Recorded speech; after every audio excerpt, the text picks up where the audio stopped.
কক্সবাজারের টেকনাফে নাফ নদীর মোহনায় মাছ ধরতে যাওয়া 4 জেলেকে ট্রলারসহ অস্ত্রের মুখে জিম্মি করে ধরে নিয়ে গেছে মিয়ানমারের সশস্ত্র বিদ্রোহী গোষ্ঠী আরাকান আর্মি।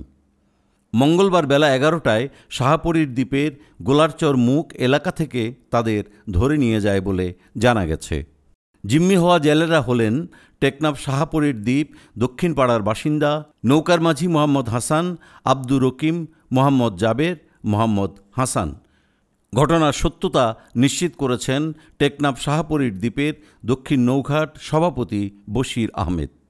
তিনি বলেন, সকালে প্রতিদিনের মতো নাফ নদে মাছ শিকারে গেলে মিয়ানমারের আরাকান আর্মি ট্রলারসহ তাদের ধরে নিয়ে যায়।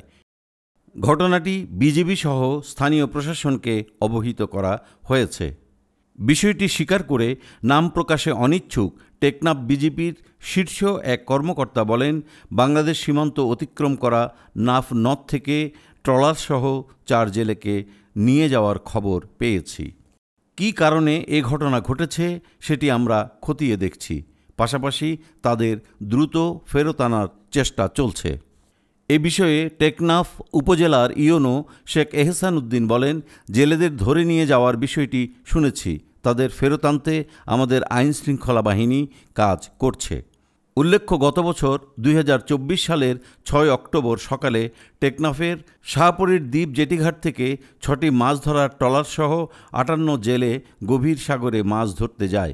তাদের 9 অক্টোবর অপহরণ করে সেদেশের নৌবাহিনী। এ বিষয়ে মিয়ানমার নৌবাহিনীর টহলরত একটি স্পিডবোট থেকে বাংলাদেশি একটি ট্রলারকে লক্ষ্য করে গুলি চালানো হয়। তাতে 3 জেলে গুলিবিদ্ধ হন। গুলিবিদ্ধ অবস্থায় একজন ঘটনাস্থলে মারা যান। পরে জেলেদের ফেরত দেয়া হয়।